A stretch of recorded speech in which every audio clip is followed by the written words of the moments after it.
você, em algum momento da vida, já se deparou com um filme ou um desenho animado que mostrava um mapa do tesouro enterrado, certo?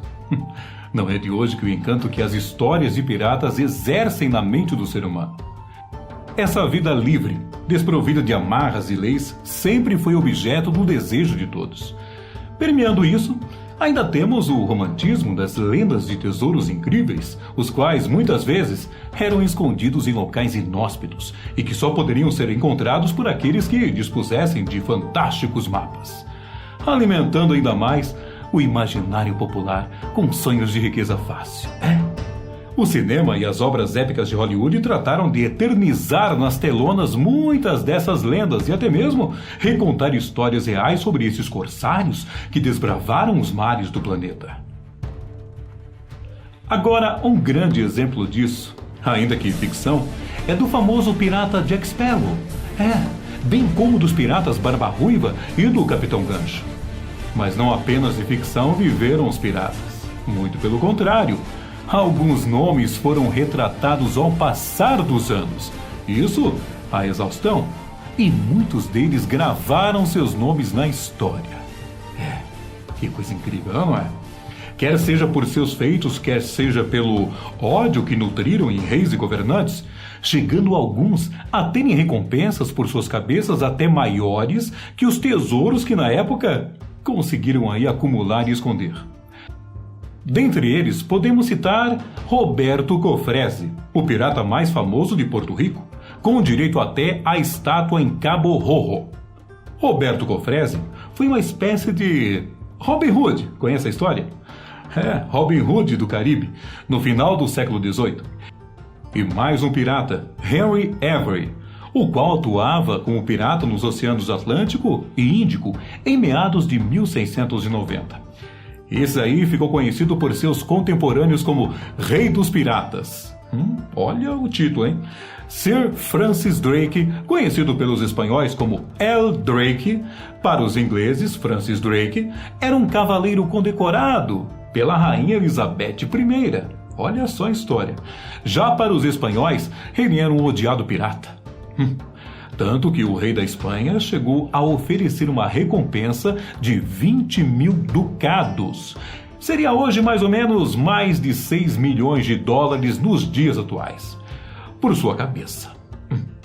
Capitão Kidd, ou Capitão William Kidd, era um corsário inglês que atacava e pilhava navios da França, que na época estava em guerra contra a Inglaterra. Agora o problema foi que Kidd passou dos limites e começou a atacar também navios que não faziam parte do acordo com o governo inglês. Aí já viu, né? Aí perdeu o título de corsário e virou pirata mesmo.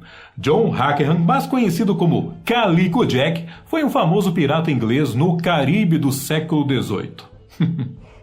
Ele é muito conhecido porque a imagem de sua bandeira pirata, chamada de Jolly Roger, era uma caveira.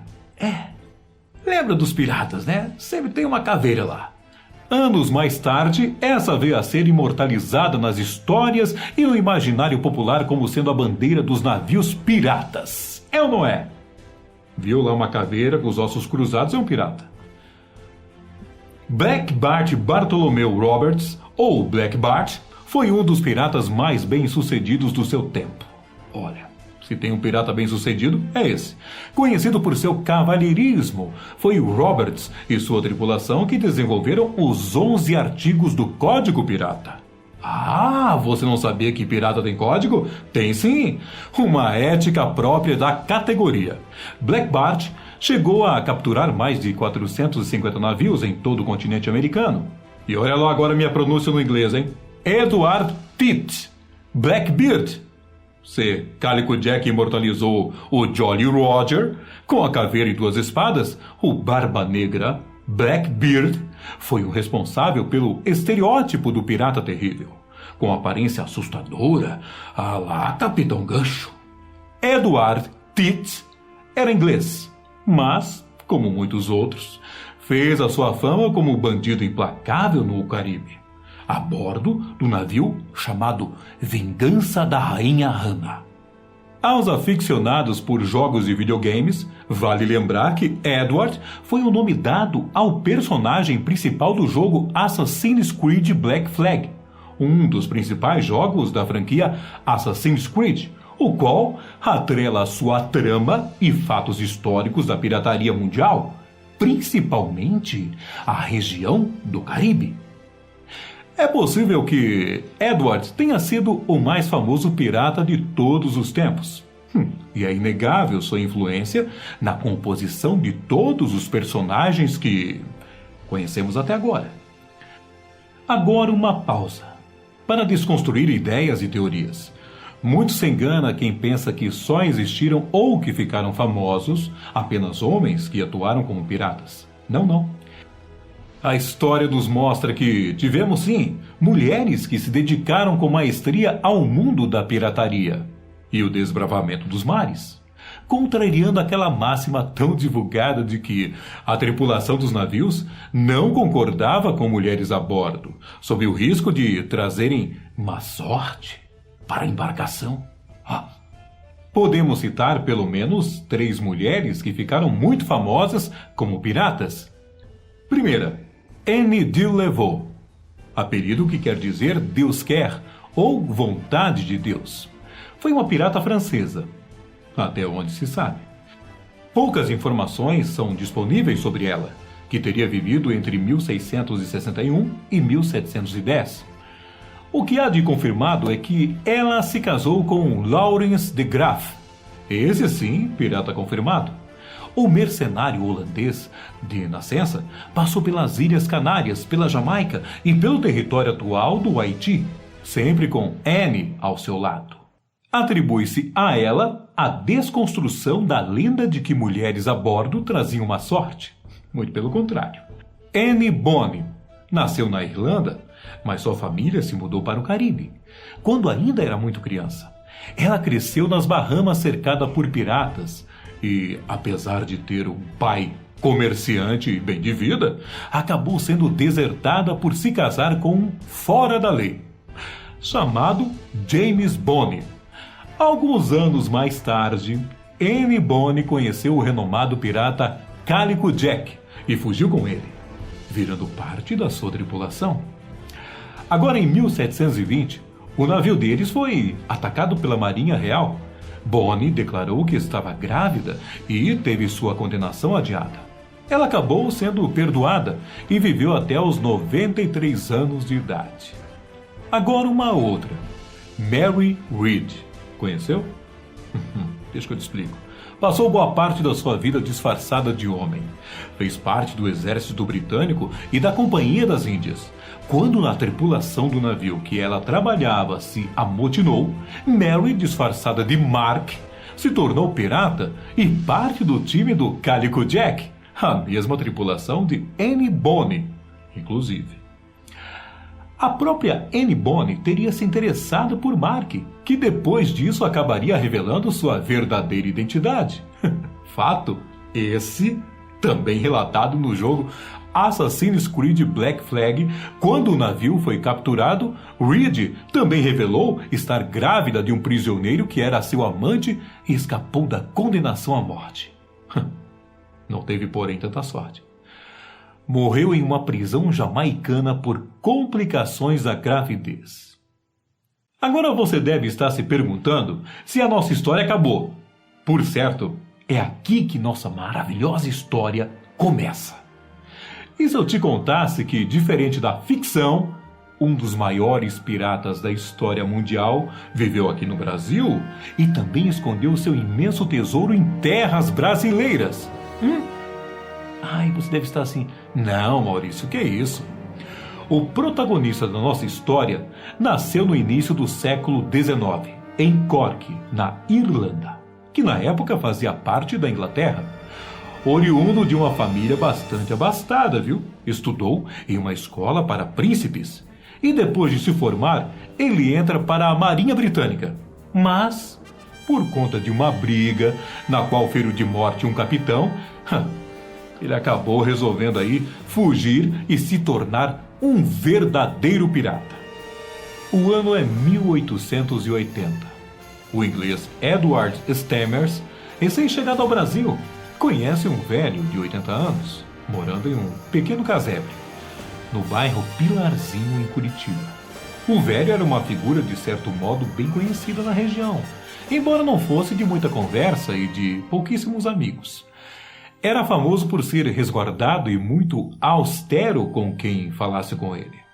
Muitos acreditavam que se tratava de uma pessoa com sérios problemas e que, ou por falta de opção, ou por dificuldade de se relacionar, optou por viver sozinho, levando uma vida totalmente autossuficiente e isolada das atividades da cidade.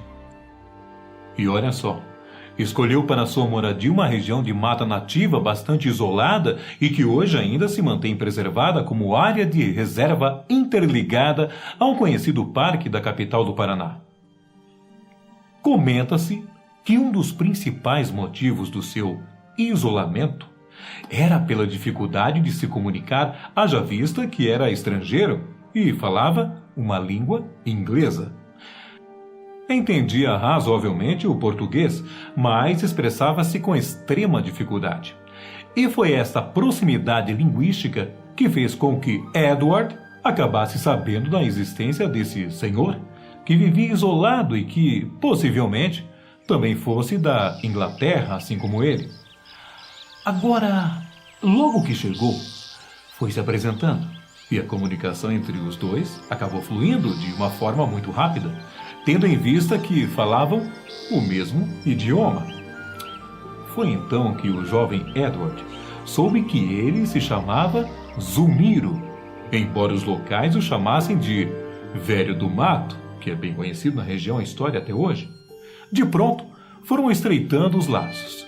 E com um pouco mais de intimidade, Zumiro passou a comentar a respeito de sua vivência desde que havia deixado as terras britânicas. Eduardo veio a saber que Zumiro, acompanhado de mais 2 piratas, havia roubado em 1821 um imenso tesouro da Catedral de Lima, no Peru, e que, posteriormente, teriam escondido na Ilha da Trindade. Conhece?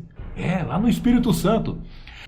Apesar da boa conversa, aos olhos de Edward, a história contada não passava de um delírio do velho, e ele tinha para si a certeza de que se tratava de um velho louco, e que o conteúdo do que contava não passava de fruto de sua fértil imaginação.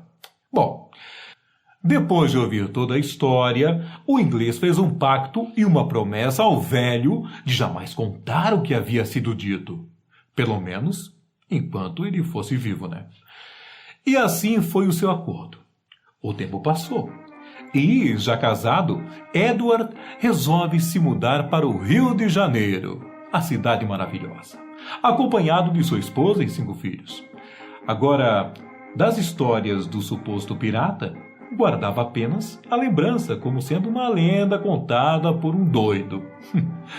Mas sua opinião viria a mudar drasticamente a seguir. Olha só.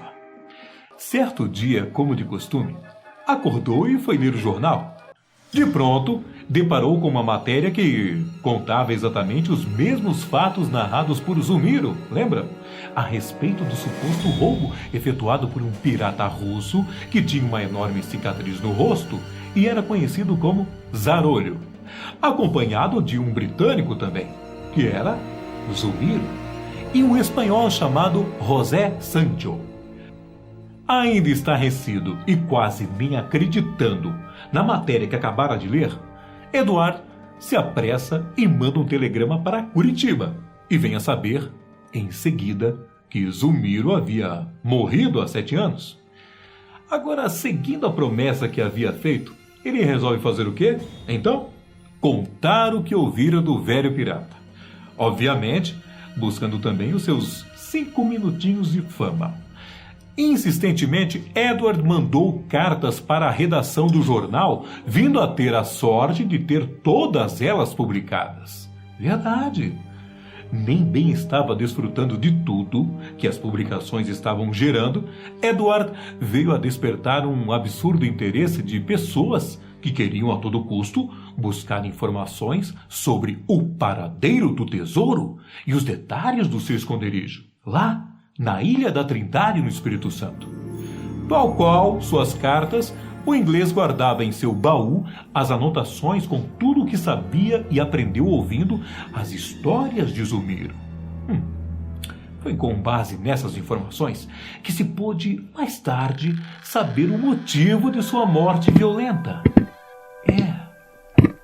Edward foi encontrado morto, com 2 tiros no peito, sem a menor causa aparente, gerando assim um caso de crime sem solução por falta de provas e indícios. Acredita-se que ele tenha sido assassinado por pessoas, que tinham aí interesse no tesouro e que acreditavam que ele tinha a localização exata de onde o tesouro havia sido enterrado. Bom, com as cartas publicadas, expedições brasileiras foram em busca do tesouro. Houve expedições. Todos queriam o tesouro do pirata russo Zarolho, do inglês Zumiro e do espanhol José Sancho. O pirata Zarolho teria entregue o mapa aos britânicos antes de morrer, em 1850. Ao longo dos anos, inúmeras expedições brasileiras extraoficiais foram feitas em busca do tesouro dos 3 piratas, mas todas sem sucesso. Pois, ao que se pode perceber, todos os que detinham conhecimento detalhado sobre o local já haviam morrido. E agora? Inclusive o inglês Edward, que também sabia. Muitos anos se passaram e, por mais que estivesse respaldada pelo jornal, as cartas e depoimentos de Edward ainda soavam como uma lenda. Principalmente para os curitibanos que, ao citá-la, contavam em tom jocoso a lenda do pirata Zumiro. Ainda mais tempo se passou até que a história de Zumiro viesse ao conhecimento do economista e arqueólogo, e hoje escritor Marcos Juliano Offenbach, o qual, desde o seu primeiro contato, se apaixonou pela história e decidiu levá-la a um novo patamar de investigação, a fim de solucionar de uma vez por todas esse caso. Bom, olha só. Em novembro de 2018, Marcos Juliano fez com que ela deixasse de ser apenas um conto e passasse a ser reconhecida por Adam Paul Patterson, cônsul honorário do Reino Unido, em Curitiba. Foram 15 anos de pesquisa até que Marcos Offenbach conseguiu provar que não era lenda não, mas sim uma história real amparada com documentos históricos que comprovariam, sua veracidade. E olha só que curioso, o ponto de partida de sua pesquisa foi o livro de registros do cemitério São Francisco de Paula, o qual continha em seu livro de sepultamentos, na lista, em 24 de julho de 1889, um tal de João Francisco Inglês, nome que Zumiro adotou quando chegou à capital paranaense. Registro esse que pode ser consultado ainda hoje.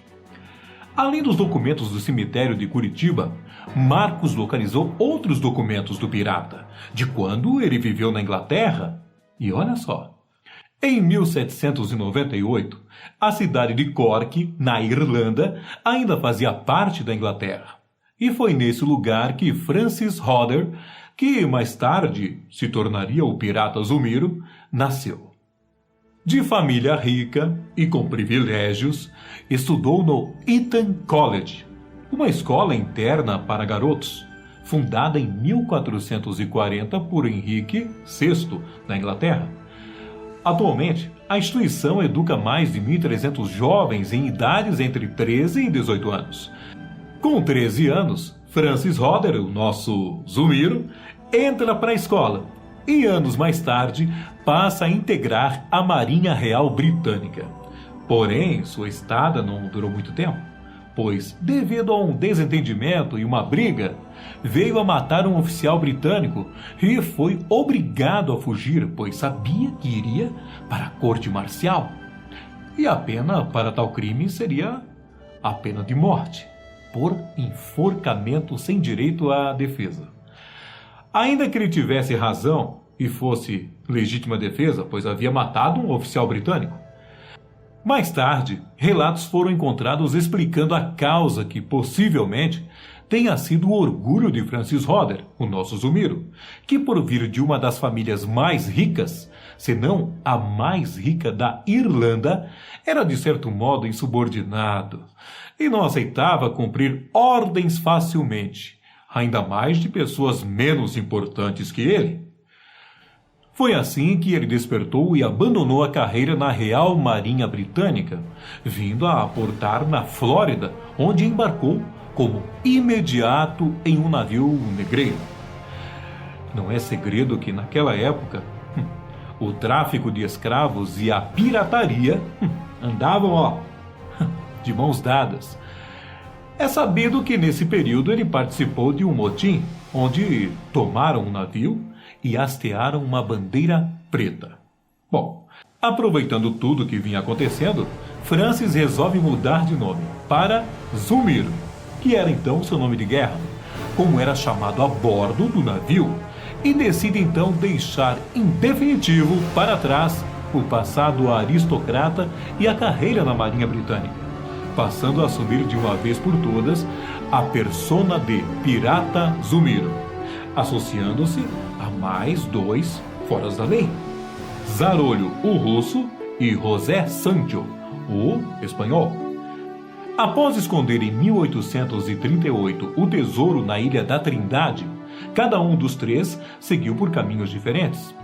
Tempos depois, Zumiro veio a ser capturado e levado a bordo do navio de guerra inglês, HMS Childers, que tinha como capitão Henry Capel. Ele e Henry eram conhecidos dos tempos em que Zumiro fazia parte da Marinha Britânica, e por isso, Henry disse que acobertaria um plano de fuga para Zumiro, desde que esse prometesse não mais ser visto e que deixasse a pirataria de uma vez por todas. Olha, e para ajudar, ainda deu a quantia de 50 libras, que na época era um bom dinheiro, para que ele aí não morresse de fome, claro, e alguns livros para que tivesse alguma distração. Zumiro foi solto no litoral do Paraná e 9 dias depois já estava em Curitiba, onde veio a comprar uma propriedade e uma escrava que veio alforrear em seguida, tomando-a por companheira. Segundo aí nos conta a pesquisa de Offenbach em seu livro A Verdadeira Ilha do Tesouro. Agora, ainda na região de Curitiba, muito se comenta a respeito de Zumiro haver trazido para a cidade parte do tesouro da Trindade.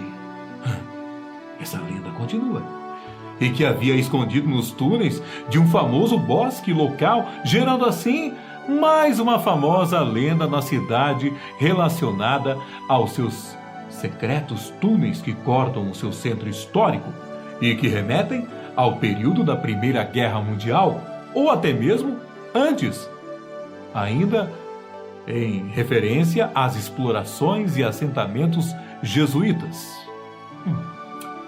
Mas isso é um assunto para nosso próximo episódio. Te espero lá. Um abraço. Tchau, tchau.